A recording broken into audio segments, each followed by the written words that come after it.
Dr. R. Marie Griffith is a distinguished professor in the humanities and the director of the John C. Danforth Center on Religion and Politics at Washington University in St. Louis. She holds an undergraduate degree in political and social thought from the University of Virginia, a master's degree from Harvard in the study of religion, and a PhD in the study of religion with a focus on American religious history, also known as a slacker. She has written some phenomenal books, and the most recent one that she has written is this one that we have asked her to come with the specific central title, given our particular context, because the book is obviously very wide and spread, asking her the question, how sex formed and fractured American Christianity. Everyone, please give a warm welcome to Dr. R. Marie Griffith. Thank you. Could I have the music stand? Thank you so much, Kevin. Perfect. Yes, thank you so much to Kevin and Danielle and the rest of the leadership here for inviting me. It's really an honor for me to be here, and I've enjoyed learning more about your very interesting, really wonderful church. So thank you so much for that.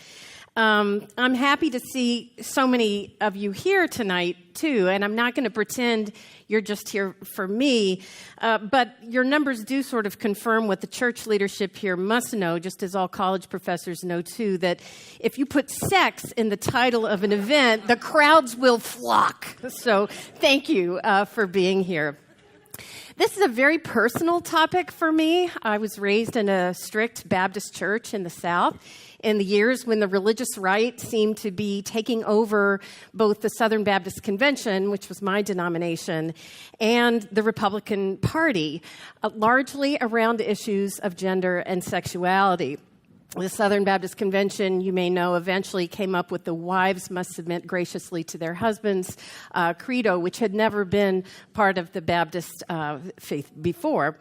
So it was a sort of growing phenomenon, and I had a very devout Baptist mother who was also a feminist, and a somewhat more conservative father who was a Republican, but also very egalitarian in his views. So it was very puzzling to me to have a certain model of Christianity in my home and then to be watching what was happening to some parts of Christianity out in the wider culture. And I eventually made my way to the Episcopal Church, only to watch it splinter over gender and sexuality as well. So there's a lot of personal stuff here for me, and I very much look forward to our discussion time together after supper this evening. And I also just want to say that I sometimes use these terms conservative and liberal probably more broadly than I really intend, so I do not mean to offend anyone. I'm usually talking about particular groups, and I think you'll recognize that. Okay, let's start in 2015 when the U.S. Supreme Court in June of that year released its 5-4 decision in Obergefell v. Hodges, which you remember found a constitutional right to marriage for same-sex couples, civil marriage, that is. Each justice on the dissenting side issued his own strongly worded dissenting opinion, which is very, very unusual. I'm not even sure this had happened before, that 4 dissenting justices each wrote their own disapproving opinion. And the national reaction, you remember, was just as polarized as the court itself. So most progressives and liberals across the 50 states celebrated this outcome as a long overdue affirmation of equality for gay men and women. Many conservatives and most conservative religious leaders condemned the decision. And some of them blamed what one leader called the emotional terrorism of the left and identified that court decision as a dire blow to religious liberty and the nation's welfare. So critics of that decision cited the Bible and church teaching to argue that, to quote one, the truths of Scripture regarding human sexuality are not malleable, and neither the rulings of a court nor the pressure of secular culture can change clear and authoritative biblical instruction on men, women, family, and marriage. And that statement presumed that whoever was making that statement knew what authoritative biblical teaching was on men, women, marriage, and the family. One conservative Catholic lawyer, Robert George, actually equated the decision to how Abraham Lincoln had viewed the Dred Scott decision in 1857. He wrote, "This is an anti-constitutional and illegitimate ruling in which the judiciary has attempted to usurp the authority of the people." So anger over that decision, that was over 3 years ago, but that has really continued and utterly divides progressive Christians on the one side who believe God affirms LGBTQ people in the fullness of their lives, including their sexuality, dividing them from their more conservative Catholic and evangelical counterparts who deeply believe that same-sex activity is sinful and must not be condoned. So this isn't just a divide in the wider culture and the society. I think the media misses this sometime. It's really a divide within American Christianity itself. And there's some tragedy to that, and I hope we can talk more about that this evening. Over and over again, in fact, sexual depravity and Americans' supposed embrace of various types of sexual immorality have been held liable for horrific acts of violence that God has ostensibly refused to prevent. So you might remember that 2 days after the 9/11 attacks, actually, it was Jerry Falwell who was on a Christian television program with Pat Robertson and essentially said, "I blame the feminists and the pagans and the homosexuals and, so forth. I point the finger in your face and say, you helped this happen. And because we have tolerated you and your sexual sin, God will no longer protect us from these terrible acts." And actually, a similar kind of argument has been made by Mike Huckabee after the Sandy Hook shootings, by James Dobson after, I think, the Aurora, Colorado shooting. Some of these horrific acts of violence that have happened in our society have been blamed on feminism and sexual sin and the rest of America's toleration for that. So, yeah, as Kevin mentioned, my question has been, why? Why sex? Sexual purity, meaning virginity before marriage and nothing but celibacy outside of heterosexual marriage, seems like almost an obsession and really an issue, maybe the most pressing issue at the core of our polarization. I mean, Christians could be obsessed with many other things in society and politics, like poverty or world hunger, mass incarceration, the lack of stewardship shown to the natural environment, family separations at the nation's border crossings, racism and police killings, including in my backyard of Ferguson, Missouri. And of course, these issues do get emphasis from many Christians and a lot of emphasis from leaders like the Reverend William Barber and Tracy Blackman, and I believe your leaders here. But they still don't get nearly the same political traction and passionate emotional following as issues relating to sex. So I think to really understand how we got here to this seemingly intractable culture war over sexuality, we need to understand a deeply historical preoccupation with sex really at the heart of Christianity. I've seen it as this preoccupation with sex and how then this has shaped subsequent American political debates over everything from women's rights to gender roles and sexual mores. Now, what I think of as this preoccupation with sex and sexuality came out of the long history of church debates, and a lot of historians of ancient and medieval Christianity have written about this, from Paul to Augustine, Aquinas to Calvin, and many others in between. And in America, this preoccupation was made all the more powerful by entrenched notions that really go back to the Puritans, that Christian morality should provide the basis for our nation's laws and politics. And I want to say, of course, religious leaders outside of Christianity have also been involved in these great debates over morality. But for most of U.S. history, until quite recently, Christians did play a dominant role in American policymaking, and so too, Christians have predominated as those who have most vigorously mixed sex and politics and waged the most passionate battles in this arena. And I want to suggest that by the time Obergefell came down in 2015, the rupture between Christian antagonists in the sex wars almost felt irremediable. One could plausibly argue that American Christianity itself had flat out split into two virtually non-overlapping religions over these issues of gender and sex and sexuality and others that get bound up in those two. So the historian's question is, how did this all happen? After all, we didn't always fiercely debate sex. And for me, this is also, as I've mentioned, a question of faith. Why have followers of Jesus become so antagonistic toward each other over matters of sex?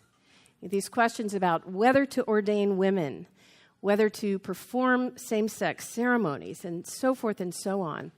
And it's made Christians oftentimes hostile toward many that they consider sexual sinners. And my question is, what can people of faith and Christian conviction do about that? Is it too close? Yep. Thank you. That's bugging me too. Thank you. So what can people of faith do about this problem is my more personal question. So the book that Kevin mentioned that I recently finished, Moral Combat, tells a story of the steady breakdown since the early 20th century of what was once a Christian consensus about sexual morality and gender roles, and subsequent battles over sex and sexuality that resulted as this consensus broke down. So this consensus was really both Christian and national, as Americans across the board believed this. So think of it this way. Up until the end of the 19th century, whatever else Americans disagreed about, and we disagreed about all kinds of things, right? Slavery, states' rights, urbanization, labor laws, and on. But despite all those disagreements, Americans across the political spectrum mostly took for granted as natural a sexual order in which men were heads of households, wives must submit to husband's authority, and monogamous heterosexual marriage was the only sanctioned site for sexual relations. I mean, this was just taken for granted. This was considered to be God's law and the way of nature. It was the modern women's rights movement, above all, the push for women's right to an equal vote on par with men, and because voting equals citizenship, essentially. It was this that prompted a crisis for those shared assumptions that would ultimately lead to these cleavages in our politics and these clashes between those focused on their own religious liberty, as they see it, and those more focused on equal rights that transcend categories of sex and sexual identity. So let me just flesh that out briefly for you. So you'll remember it was in August of 1920, after decades of hard work by thousands of Americans, that women in the United States, and white women to be precise, won the legal right to vote in all state and national elections. Now, we think of that as something like an easy victory and one that was widely celebrated, and it certainly was celebrated widely, but not universally. And in fact, it roused further determination among those who, for various reasons, resisted women's equality. There had always been antagonists to women voting, from some factions. Many argued that granting women full citizenship rights would damage their reproductive organs. I kid you not. and it would hence threaten the sacred role of mother to which women were born. So Grover Cleveland himself in 1905 made this argument that the problem with equal rights for women wasn't so much that it would hurt the nation, but it would really hurt women. And women would no longer be women. And they would no longer want to marry men and bear children. Instead, they would go off and lead these decadent, hateful, selfish lives. So it was actually a very low view of women bound up in much of this.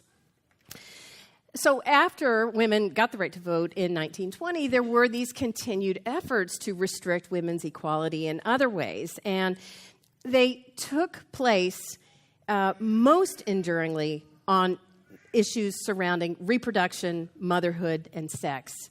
And I want to say these were also shot through with assumptions of white supremacy and racism throughout. So the arguments that fueled these efforts cast the feminists wanting equal rights as the product of selfish ambition and debauchery and anti-family values. And so the more that these groups fought against each other, a sort of fault line was created over that very issue that would deepen dramatically over time. And you think about the battle much later, in later decades, over the very simple language of the Equal Rights Amendment, if anyone remembers this still. Equality of rights under the law shall not be denied or abridged by the United States or by any state on account of sex. Period. That was the wording of that, and yet it was an emotional, political, chaotically fought battle that resulted, of course, in the Equal Rights Amendment not being passed in the 1970s. So, and that kind of tracks this story to a T. The activism of many, many women, by the way, like Phyllis Schlafly and others, we're also working very hard to restrict women's rights and frightening people with tales about the kind of terrible world that was going to result if women had true equality. And so by the time we're in our own moment, we almost practically assume that Americans, all of us, including Christians, must take sides in a fight that is sometimes described as being between gender and sexuality rights on the one hand and religious rights on the other. This is a common kind of way to frame these issues today, which is very tragic, I think, to sort of see these things as being at odds with one another. So in one important way, debates about these issues can be seen broadly as a conflict between change and tradition, at least in a very specific sense. So those who oppose changes in the norms governing social expectations and traditional norms around sex and gender versus those who are comfortable with at least some of those changes or who grow more comfortable with time. So think of it this way, and this is where I recognize I'm overgeneralizing somewhat, but bear with me here. So those who call themselves more traditionalists or conservatives tend to be of the first mindset, while progressives or liberals from the moderate middle to the edge of the spectrum tend to be of the second and value changes that they perceive to be inclusive, right? Those that expand access to power and influence for people who were once excluded or marginalized, stigmatized for behaving outside the norm. And it's very important to say that Christians, again, have stood on both sides of this debate. This is not a religious people versus secular divide so much, which is frankly how the media has portrayed it over and over again. These are debates within Christian communities that have fractured churches, split churches, you all know this, and done incredible damage to any notion of the unity of the broader Christian community.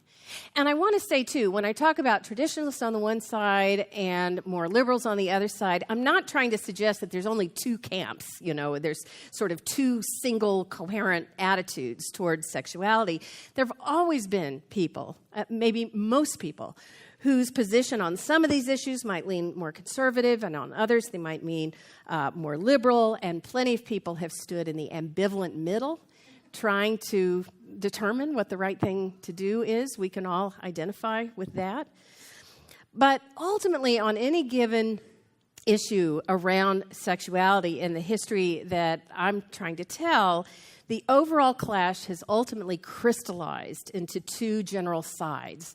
So those who are favoring change and progress on the one hand versus those keen to preserve tradition and fearful oftentimes of the decay that changing views and values might bring. So over time, these two different attitudes towards sex and sexual morality became aligned with two increasingly oppositional outlooks on modern life itself. So one is eager to be open to modern ideas. It's inclusive of eclecticism and diversity. It's receptive to biblical scholarship, even if it changes our understanding of the Bible itself. And it's relatively accepting of women's equality and changing roles, right? Those kinds of attitudes tend to go together. The competing outlook has been more insistent upon traditional order. It resists many changes to the status quo.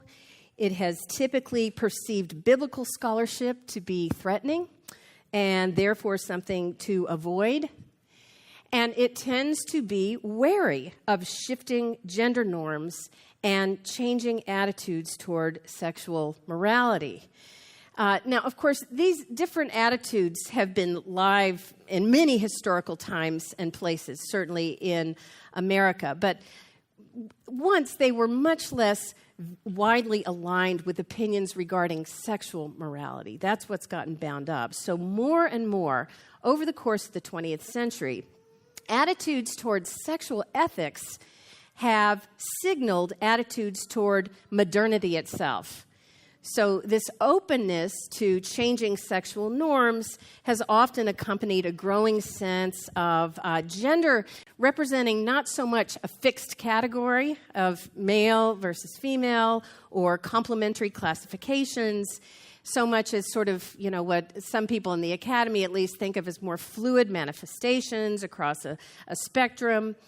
And resistance to changing norms has more typically reflected a belief that male and female are fixed categories.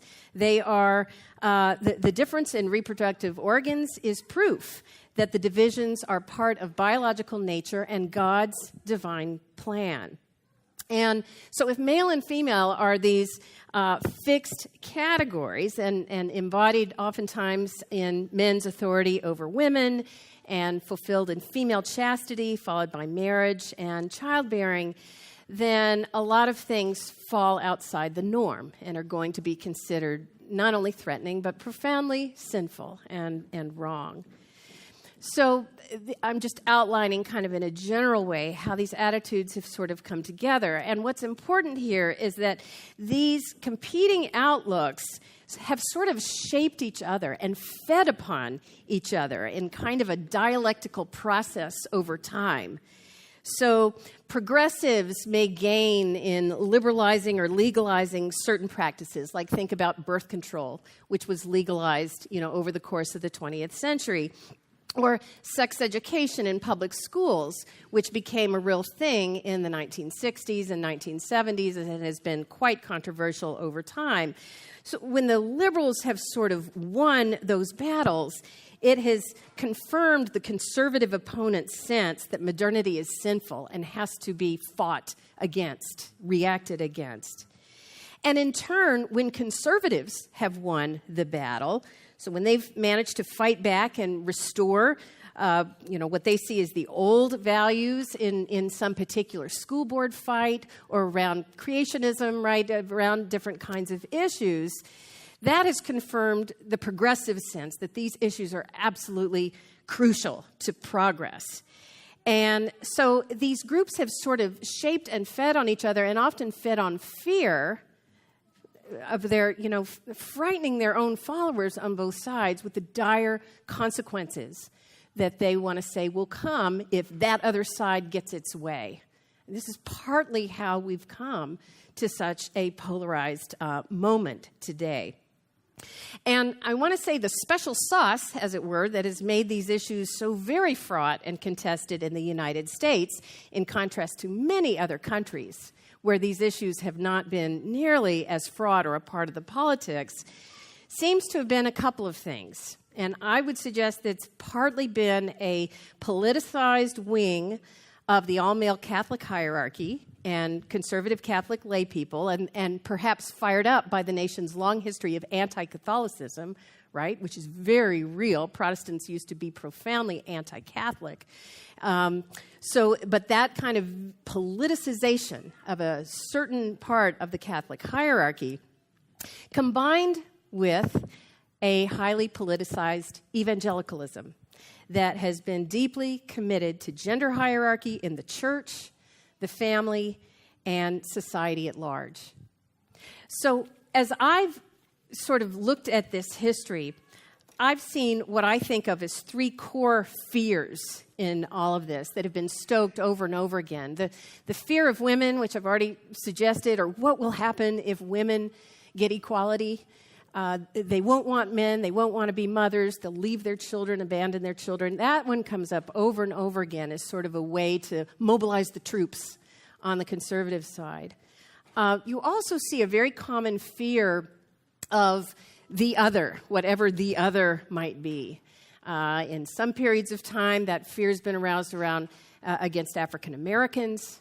It's been roused against Mexicans, against Muslims, against immigrants, different groups coming in. And you see that kind of bound up, the stoking of fear. What will happen if these brown people, this is the white people talking, if these brown people gain, full rights and are full citizens in this culture? I've seen that one over and over again, bound up in these issues. And then thirdly, the fear that I've seen over and over again has been somehow the decline of civilization itself and American greatness. So there's this lament that America is a once great nation that has fallen from glory because of the sexual sins of its own people. This is a view articulated over and over again. So just to mention a few of the issues that I write about there, in case any of you would like to ask questions about them during the discussion later on. So the first major controversy that we see in American history over these issues after suffrage is the birth control movement, which was a profoundly divisive movement in the 1920s and thereafter. Protestants pretty quickly came to accept birth control as being moral for married couples, and Catholics, as we know, did not. And that became a profoundly divisive line over time and has taken many twists and turns. So I write about that. I write about censorship and obscenity debates in literature and in film, which has also had a lot of Catholic and Protestant resonances. I write about interracial marriage, interracial love and marriage, and the battles over that sort of culminated in Loving v. Virginia, the case in 1967 that legalized interracial marriage, but of course racism driving so much of our culture for all time, apparently. I write about the Kinsey reports in 1948 and 1953 and the sort of scandal that emerged from these, that women were more sexually active before marriage than the norms of the time suggested. So in Kinsey's findings, and this was 1953, only about 50% of women were virgins when they married. And this was scandalous for the time, and Kinsey reaped a lot of controversy across Christian communities for that, as well as a lot of progressive Christian support for what they saw as the pastoral implications of his work. Now we can understand the married couples coming to us with problems. We can treat them with more compassion and respect and understanding. I write then about the sex education controversies of the 1960s and 70s. I write about the abortion debate, which is, of course, not only about sexuality, but it is in part about sex and sexuality.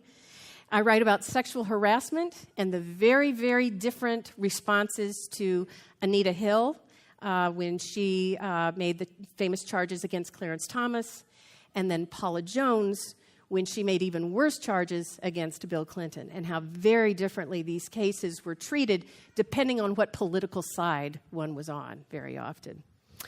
And finally, I talk about homosexuality and same-sex marriage and focus on Gene Robinson, who is the first gay bishop in the Episcopal Church. So all of these are people who reaped extraordinary hostility and hatred in their own time, even though most of the people I just mentioned are people of faith, have been people of faith themselves, Christians.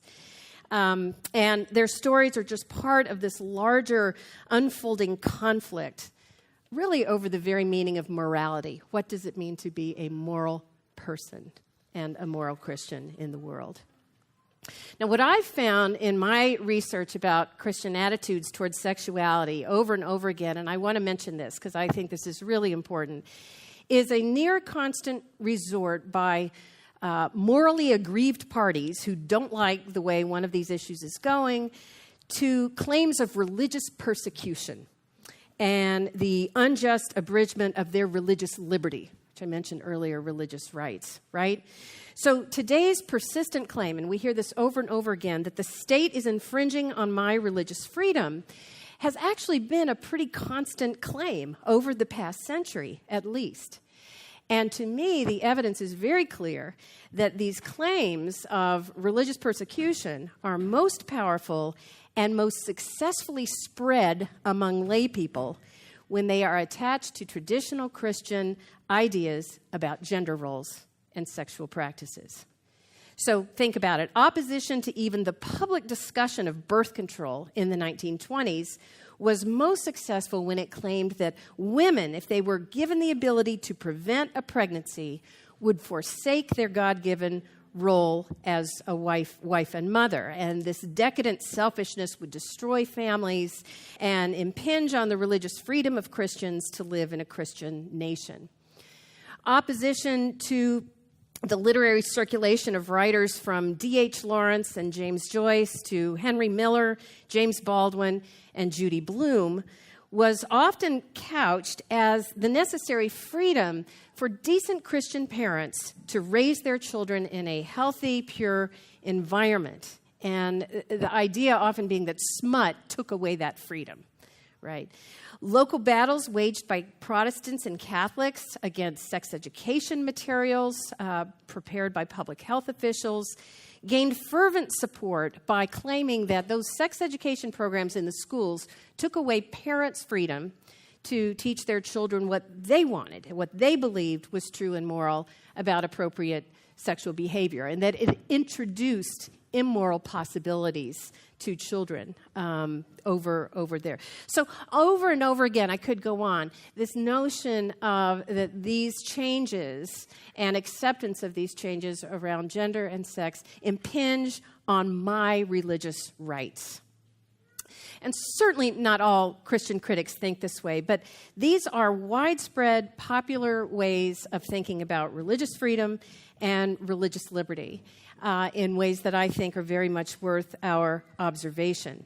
And I think this will make sense to you that there have been a number of, I don't need to tell you this, I'm sure, of religious leaders who I think for years have almost been working to persuade people in the pews that they are persecuted as Christians.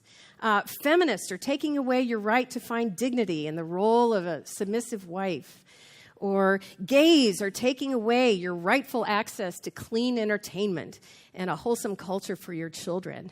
And finally, the government is taking away your fundamental liberties by granting too many rights to the secularizing enemies of Christianity. I mean, we've heard those things over and over again. And frankly, the more that people feel themselves to be persecuted, the more desperately they will search for redress and reparation, perhaps in a would-be leader who promises to make their once great Christian nation great again. So these things get tied together. So nearly a full century after American women gained the right to vote and fought successfully for the right to speak publicly about birth control without fear of arrest, our colossal clash over gender and sexuality is really as live as it's ever been, and I think we have seen that in 2016 and thereafter. Now, this is really where you come in, where we come in. So, followers of Jesus and others with like-minded commitments to loving the neighbor, serving those in need, and living a life that's not purely about selfish gratification have a critical role to play in our society, and I would suggest perhaps today more than ever before. Now, I am neither a theologian nor an ethicist, and I do not have any ministerial or pastoral training whatsoever, so I can't pretend to offer you a sophisticated blueprint for a new Christian sexual ethic. But I'm very heartened that Kevin and Danielle and all of you are so committed to these conversations. I know you've had conversations around sexual ethics already, and they're committed enough to bring historical scholarship like mine to you, even though it's a painful story that I think I have to tell for Christians across the board. Because it's often been Christians in America who have not loved their neighbors when their neighbors were feminist or queer, just as it has often been white Christians in America, women and men alike, who have not loved their neighbors when their neighbors were African American, Mexican, or Muslim. So it's my conviction as a, shall we say, seasoned historian, and also someone whose personal life has been steeped in many strands of the Christian tradition since birth. It's my conviction that Christians, not all, but some Christians, have deeply distorted the scriptures and vastly overestimated the emphasis there ought to be on sexual difference, gender roles, and punishing ordinary, consensual, non-harmful sexual behavior. Now, I don't mean to suggest there should be no norms or rules around sex or no restrictions on what is allowable.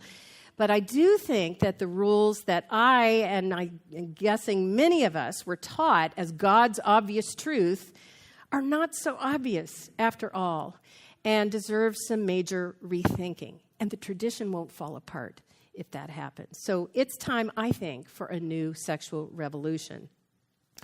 Because when we refuse to rethink the norms that aren't working well for many people, we wind up with other distortions, such as the teen hookup culture that I've learned a lot about, probably too much, from my own adolescent daughter, and that I am convinced can do enormous damage to young women's and men's sense of themselves as responsible, caring persons.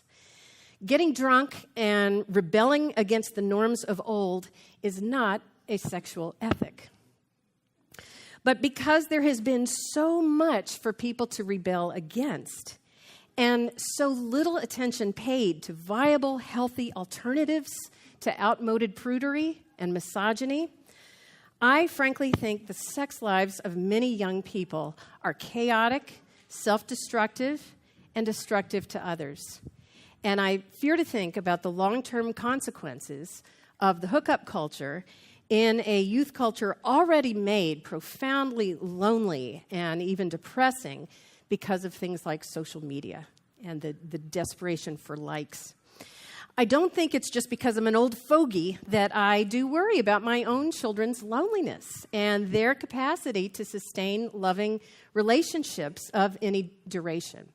So I am not exaggerating when I say that I believe the need for a better sexual ethic is truly a life or death issue, both for those who have been oppressed by the old morality and those who are simply lost without any foundation.